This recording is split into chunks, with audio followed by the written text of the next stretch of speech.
Hello everyone. तो आज की इस वीडियो में हम लोग पढ़ेंगे पोएम नंबर 5 जिसका नाम है एन एपिटाफ, जो कि वॉल्टर डेलामेर के द्वारा लिखा गया है। आज के इस वीडियो में हम लोग एन एपिटाफ का वर्ड मीनिंग पढ़ेंगे, उसके बाद पोएट का इंट्रोडक्शन पढ़ेंगे, पोएम पढ़ेंगे और जो इंपॉर्टेंट एमसीक्यूज है एग्जाम में आता है उसे भी आज की इस वीडियो में हम लोग पढ़ेंगे। उसका एक और नेक्स्ट वीडियो आएगा जिसमें मैं आपको क्वेश्चन आंसर बताऊंगा, समरी बताऊंगा, एक्सप्लेनेशन बताऊंगा। तो सबसे पहले हम लोग वर्ड मीनिंग से स्टार्ट करते हैं। जितना अच्छा से आपको वर्ड मीनिंग याद होगा उतना ही बेहतर आप पोएम को समझ पाओगे। एन एपिटाफ जो कि वॉल्टर डेलामेर के द्वारा लिखा गया है, इसमें वर्ड मीनिंग को देखें। सबसे पहले है सेंसिटिव। सेंसिटिव का मतलब होता है भावनात्मक, जो भावना से जुड़ा हुआ होता है। कंसर्न्स का मतलब हुआ संबंध। सुपर नेचुरल का मतलब होता है अलौकिक शक्ति, जैसे ईश्वर की शक्ति अलौकिक होता है, भूत प्रेत की शक्ति अलौकिक। ऐसा शक्ति जो हमें दुनिया में दिखता है, आसानी से दिखने को मिल जाता है, उसे हम लोग नेचुरल कहते हैं, लौकिक कहते हैं। और जो दिखने को नहीं मिलता है उसे सुपर नेचुरल कहते हैं, अलौकिक कहते हैं। पिकॉक पाई यानी मोर जैसा एक प्रकार का पक्षी है।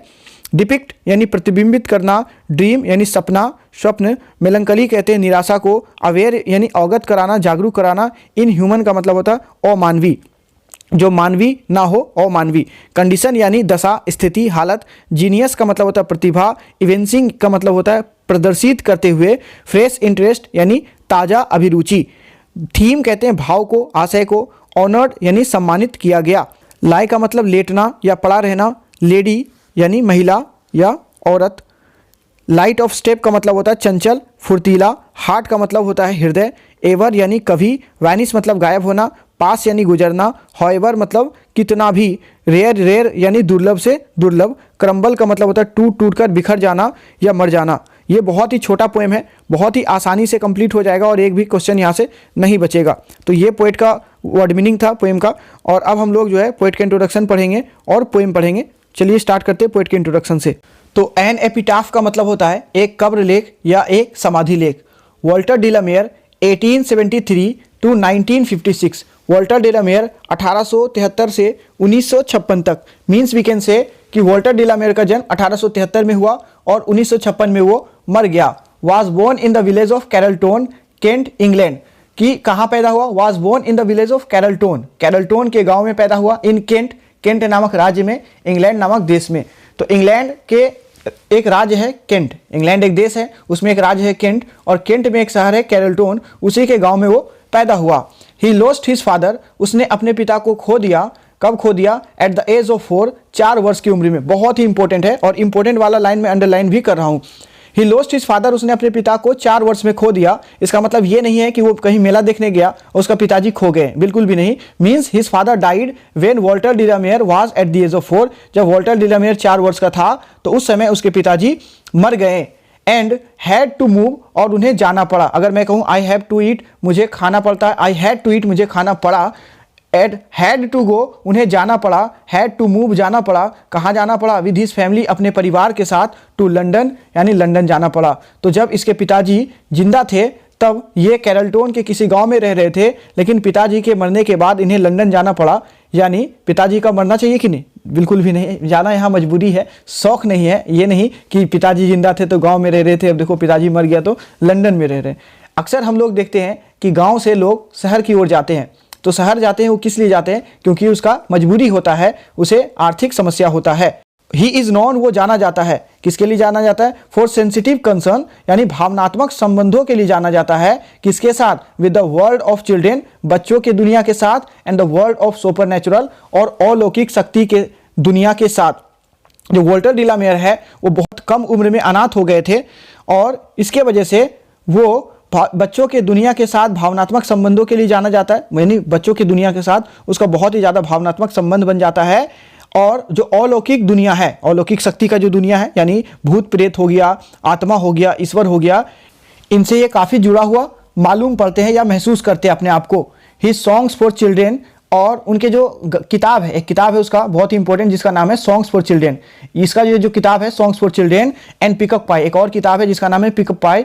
Depict the world of dream, ये सपनों की दुनिया को दिखलाता है। But even in these song, यहाँ तक कि इन गानों में भी, यहाँ पे बच्चों के लिए गाना लिखा जा रहा है, लेकिन इन गानों में भी there is a note of melancholy, निराशा का कोई चिन्ह दिखता है। मेलंकली का मतलब होता है निराशा। एक बच्चा जो कि बहुत बचपन में अनाथ हो गया था, वो आगे बच्चों के लिए कविताएं लिख रहा है, लेकिन बच्चों की कविताओं में खुशियां होना चाहिए, लेकिन वहाँ भी कहीं ना कहीं निराशा देखने को मिल जाता है, क्योंकि इसके लाइफ में बहुत ज़्यादा निराशा आया था। The poet makes us aware of the inhuman condition of modern life. The poet makes us aware, कभी हम लोगों को अवगत कराते हैं, कभी हम लोगों को जागरूक कराते हैं, किसके बारे में? ऑफ द इनह्यूमन कंडीशन, जो अमानवीय स्थिति है, ऑफ मॉडर्न लाइफ, आधुनिक जीवन में जो अमानवीय स्थिति है। अमानवीय स्थिति क्या है? एक मानव दूसरे मानव को देखना नहीं चाह रहा, एक व्यक्ति दूसरे व्यक्ति से जल रहा है। ये स्थिति मानवीय नहीं है, ये अमानवीय स्थिति है, और कवि हमें अमानवीय स्थिति से अवगत कराते हैं, जागरूक कराते हैं। ही शोज हिज जीनियस, वो अपने प्रतिभा को दिखलाते हैं। बाय इवेंसिंग फ्रेश इंटरेस्ट, ताजे अभिरुचि के द्वारा, वो ताजे शौक, ताजे अभिरुचि को प्रकट करके, इन ओल्ड थीम, पुराने भाव में ताजे अभिरुचि को प्रकट करते हुए वो अपने प्रतिभा को दिखलाता है। और लास्ट का लाइन बहुत ही इंपॉर्टेंट है। Queen Elizabeth second honoured him, queen Elizabeth द्वितीय ने उसे सम्मानित किया with the order of merit in 1953। 1953 में एक पुरस्कार उसको दिया जिसका नाम था ऑर्डर ऑफ मेरिट। तो 1953 में ऑर्डर ऑफ मेरिट से क्वीन एलिजाबेथ ने उसे सम्मानित का इंट्रोडक्शन। और अब हम लोग पोएम को पढ़ेंगे, बहुत ही बारीकी से पढ़ेंगे एक एक लाइन, ताकि आपको एग्जाम में जो एक्सप्लेनेशन आए वो आप आसानी से कर पाओ। एन एपिटाफ का मतलब होता है एक कब्र लेख या एक समाधि लेख। तो इसका मतलब क्या है? Before reading the poem at first we should know what is the meaning of epitaph, कि एपिटाफ का क्या मतलब होता है।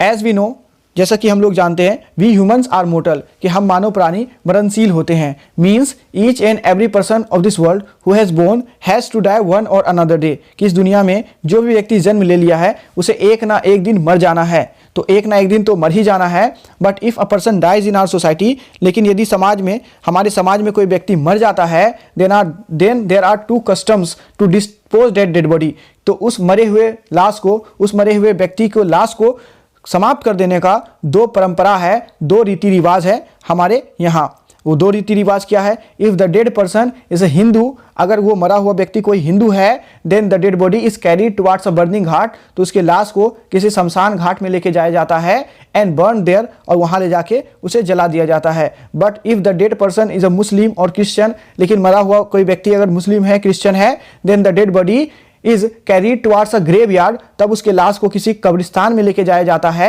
एंड इनग्रेव्ड डेट, और उसे दफना दिया जाता है। And once it is engraved, और एक बार जब इस लाश को कब्रिस्तान में दफना दिया जाए, as we know the poet is a Christian, and whatever the poet is about, और जिस किसी बारे में कविता लिखा गया, जिसके ऊपर लिखा गया है, वो महिला भी एक क्रिश्चियन महिला थी। तो उसके लाश को जब दफना दिया गया, and after engraving the dead body, if there is structure is built on which some name और date of birth et cetera written, then this will known as an epitaph, की संरचना बनाने के बाद, यदि किसी व्यक्ति को दफना दिया गया है, कब्र में दफनाने के बाद यदि कोई संरचना बना दिया जाता है और उस संरचना पे उसका नाम लिख दिया जाता है, डेट ऑफ बर्थ वगैरह लिख दिया जाता है, तो उसे एन एपिटाफ हम लोग कहते हैं। अक्सर आपने देखा होगा कि ईसाई धर्म में दफनाने के बाद क्या करता है, एक स्ट्रक्चर बना देता है जहाँ पे वो उसका नाम लिख देता है, डेविड इतना से इतना, ये जनवरी से उतना फरवरी, तो उसका डेट ऑफ बर्थ भी लिख देता है 1995 से 2021, इस तरह से लिख देता है। और जब वहाँ पे इस तरह का लिख दिया जाता है, अभी के टाइम पे ना बार कोड भी आता है कि आप क्या करो कि जो लाश जहाँ पे दफनाया गया उसके एपिटाफ पे बारकोड लगा देता है, और आप स्कैन करोगे तो सब कुछ खुल जाएगा कि उसका जीवन कैसा था, कितने वर्ष में शादी किया, कितने बच्चे थे, कितने उनके भाई बहन थे, क्या अचीवमेंट है, इंटर में कितना मार्क्स था, मैट्रिक में कितना मार्क्स था, हर एक चीज़, यहाँ तक कि सब कुछ वहाँ पे दे दिया जाता है। अभी तो बारकोड लगा दिया जाता है, बट इससे पहले भी और अभी भी क्या किया जाता है कि दफनाने के बाद उसका नाम वगैरह लिख दिया जाता है, तो उसे ही एपिटाफ कहते हैं। You should know that there was a woman which lives in the west country, की एक महिला थी जो पश्चिमी देश में रहती थी, and according to the poet she was the most beautiful lady, कवि के अनुसार वो सबसे सुंदर महिला थी जो कि कभी पश्चिमी देश में रहती थी। And the poet is one and only acquaintance of that lady, और कवि जो है उस महिला का एकमात्र परिचित व्यक्ति बचा हुआ है। नाउ दैट लेडी डाइड, अब वो महिला जो है वो घर नहीं गई है, वो मर गई है, and her body is also engraved at any graveyard, और उसके लाश को भी किसी कब्रिस्तान में दफना दिया गया है, एंड आफ्टर इनग्रेविंग उसको दफनाने के बाद कोई संरचना वगैरह बना दिया गया है, एपिटाफ बना दिया गया है। And the poet goes to the graveyard, और अब जो कवि है वो कब्रिस्तान जाते हैं, सिट्स बिसाइड द ग्रेव, उस कब्र के बगल में बैठते हैं, एंड रिमेंबर्स दैट लेडी, और उस औरत को बर्बाद नहीं करते हैं, याद करते हैं। कैसे याद करते हैं? Here lies a most beautiful lady, here lies यहाँ लेटी रहती है, यहाँ पड़ी रहती है, यहाँ सोई रहती है। कौन सोई रहती है, कौन लेटी रहती है? अ मोस्ट ब्यूटीफुल लेडी, एक सर्वाधिक छछुंदर औरत नहीं, सर्वाधिक सुंदर औरत लेटी रहती है। कैसी थी वो? Light of step and heart, यानी वो लाइट ऑफ स्टेप, कदमों के चंचल थी। स्टेप क्या होता है? In order to walk the distance between 2 feet, चलने के क्रम में 2 पैरों की दूरी स्टेप यानी कदम कहलाता है। तो कदमों की चंचल थी, एंड हार्ट, और दिल की भी वो चंचल थी, वाज सी यानी वो थी। आई थिंक, और मुझे लगता है, she was the most beautiful lady, कि वो सबसे ज्यादा सुंदर औरत थी, सबसे ज्यादा सुंदर औरत थी। कौन? That ever was in the west country, जो कि कभी पश्चिमी देश में थी। तो कवि का कहना है कि कभी पश्चिमी देश में कोई महिला थी जो कि सबसे ज़्यादा सुंदर औरत थी, लेकिन अब वो महिला नहीं रही। कभी वो बहुत ज़्यादा चंचल थी, वो दिल से चंचल थी, और उसे दफना दिया गया है। बट ब्यूटी वानिसेस, ब्यूटी पासेस, लेकिन जो सुंदरता है वो गायब हो जाती है, सुंदरता चली जाती है। कभी वो पश्चिमी देश की महिला इस दुनिया की सबसे सुंदर महिला थी, लेकिन बट ब्यूटी वानिसेस, सुंदरता गायब हो जाती है, ब्यूटी पासेस, सुंदरता चली जाती है। एज वी नो, जैसा कि हम जानते हैं, there are 2 types of beauty exist in our society. हमारे समाज में 2 प्रकार के सुंदरता पाए जाते हैं, और 2 प्रकार की सुंदरता कौन कौन सा है? वन इज एक्सटर्नल ब्यूटी, एक जो सुंदरता है वो बाहरी सुंदरता है, विच वी सी एंड से झकास, जो कि हम किसी को भी देख के कहते हैं वाह क्या सुंदर है। ये जो सुंदरता है ये बाहरी सुंदरता है, ये हमें बाहर से ही देख के पता चल जाता है कि कोई व्यक्ति दिखने में सुंदर लग रहा है। लेकिन वो सुंदरता, क्या वो व्यक्ति हमेशा सुंदर रहेगा? कभी लारा दत्त मिस यूनिवर्स हुआ करती थी, लेकिन क्या वो हनराज सिंधु भी मिस यूनिवर्स थी अभी कुछ साल पहले, क्या वो अभी भी उतना ही सुंदर है? बिल्कुल नहीं। लेकिन सुंदरता, चाहे कोई व्यक्ति कितना ही सुंदर क्यों ना हो, बाहरी सुंदरता गायब हो जाता है। There is also another kind of beauty exist in human in the form of his behaviour, in the form of his nature, और एक और प्रकार की सुंदरता होती है जो इंसान में ही पाई जाती है, के तौर पे, उसके बिहेवियर के तौर पे पाया जाता है कि इंसान दिखने में कैसा है उससे मतलब नहीं है, लेकिन जब किसी से मिलता है, जब किसी से बातचीत करता है, तो वो मिलने जुलने में कैसा है, किसी का जब वो मदद करता है, वो मदद करने में कैसा है, इससे डिसाइड होता है कि वो व्यक्ति मन से सुंदर है। This type of beauty is called internal beauty. इस प्रकार की सुंदरता आंतरिक सुंदरता होता है। एक्सटर्नल ब्यूटी इज ट्रांजिएंट, जो बाहरी सुंदरता होता है। फिजिकल ब्यूटी, शारीरिक सुंदरता, वो तो क्षण भर का होता है, ट्रांजिएंट होता है, क्षणिक होता है, क्षण भर में गायब हो जाता है। But internal beauty is in transient, लेकिन आंतरिक सुंदरता जो कभी गायब नहीं होता है। हाउएवर रेयर इट बी, जो बाहरी सुंदरता होता है, चाहे कितना भी दुर्लभ से दुर्लभ क्यों ना हो, वो समाप्त हो जाता है, चला जाता है। एंड व्हेन आई क्रम्बल, और जब मैं मर जाऊंगा, हु विल रिमेंबर, तो कौन बर्बाद करेगा नहीं, कौन याद करेगा। तो एंड व्हेन आई क्रम्बल, और जब मैं मर जाऊंगा, हु विल रिमेंबर, तो कौन याद करेगा। This lady of the west country, पश्चिमी देश की इस महिला को कौन याद करेगा। मेरे मरने के बाद पश्चिमी देश की इस महिला को कौन याद करेगा। Means here the poet says, यहाँ कवि कह रहे हैं that the poet is one and only acquaintance of that lady, कि कवि एकमात्र परिचित बचे हैं उस महिला का। And after the death of the poet, और कवि के मर जाने के बाद, there will be no one left in the world to remember that lady, उस महिला को याद करने के लिए इस दुनिया में कोई भी नहीं बचेगा। तो ये बहुत ही छोटा सा पोएम था। इसका ट्रू फॉल्स क्वेश्चन सबसे पहले हम लोग करेंगे, फिर एमसीक्यूज टाइप क्वेश्चन करेंगे। Read the following sentences and write T for true and F for false statement. निम्नलिखित कथनों को पढ़ें, नीचे दिए कथनों को पढ़ें, और सत्य कथन के लिए टी लिखे, गलत के लिए एफ लिखे। तो पहला क्वेश्चन है इसमें, the poet expresses his sad feeling for a lady. कवि जो है किसी महिला के लिए अपने दुख को प्रकट करता है, ये बिल्कुल सही है, टी लिख दें। The lady belongs to the north country, वो उत्तरी देश की कोई महिला है, गलत बात, ये पश्चिमी देश की कोई महिला है, वेस्टर्न कंट्री की है, तो यहाँ पे फॉल्स हो जाएगा। तीसरा में है, the poet considered her the most beautiful lady, कवि मानता है उस महिला को सबसे सुंदर महिला, ये बात सही है। नेक्स्ट है, beauty remains forever if we take care proper for it, यदि हम लोग इसका बराबर ध्यान रखें तो सुंदरता हमेशा के लिए रह जाएगा, यानी अच्छा से अगर ध्यान रखा जाए तो सुंदरता रह जाएगा, ये बात फॉल्स है। चाहे कितना भी ध्यान क्यों ना रखा जाए, कितना भी दुर्लभ से दुर्लभ क्यों सुंदरता ना हो, फिर भी वो गायब हो जाएगा। There are other person who also know the lady, कोई दूसरे लोग भी हैं जो कि उस महिला को जानते, ये बहुत फॉल्स है। और लास्ट है, the poet feels that after his death nobody will remember her, कवि को ऐसा लगता है कि उसके मरने के बाद उस महिला को अब कोई भी याद नहीं करेगा, ये बात भी सही है। अब हम लोग कुछ इंपॉर्टेंट एमसीक्यूज करेंगे जो कि गारंटीड है यहाँ से बाहर एग्जाम में नहीं आएगा। पहला क्वेश्चन है, व्हेन वाज वॉल्टर डिलामेयर, वॉल्टर डिलामेयर का जन्म कब हुआ। 23 अप्रैल 1873 को और 25 अप्रैल 1883 को या 25 अप्रैल 1893 को? सही आंसर है 25 अप्रैल 1873 को। दूसरा क्वेश्चन है where had the poet Walter de la Mare go after his father's death, कि अपने पिता के मर जाने के बाद वॉल्टर डेलामेयर को कहाँ जाना पड़ा? वॉशिंगटन जाना पड़ा, दिल्ली जाना पड़ा, लंदन? सही आंसर है लंदन जाना पड़ा। थर्ड क्वेश्चन है who wrote the poem an epitaph, an epitaph को किसने लिखा? जॉन कीट्स ने, वॉल्टर डेलामेयर ने, वॉल्ट व्हिटमैन ने? तो वॉल्टर डेलामेयर ने लिखा। अगला क्वेश्चन है what is an epitaph, an epitaph क्या है? अ यूलोजी, एक प्रशंसा भरा गीत है। एन इंस्क्रिप्शन ऑन टूम्बस्टोन, किसी पत्थर पे खोद के लिखा गया लिखावट है। या अ ब्रीफ विटी पोएम, एक छोटा सा बुद्धिमानी भरा कविता है। सही आंसर है B, an inscription on a tombstone, यानी कब्र के ऊपर खोद कर लिखा गया लिखावट है। अगला है in the poem an epitaph the lady belongs to the dash country, इस कविता एन एपिटाफ में महिला किस कंट्री से? South country, north country, west country? सही आंसर है वेस्ट कंट्री। नेक्स्ट है the poet Walter de la Mare expresses his dash feeling for a lady, कवि वॉल्टर डेलामेयर एक लेडी के लिए कैसा फीलिंग व्यक्त करता है? सैड, मैड या बैड? सही आंसर है सैड फीलिंग।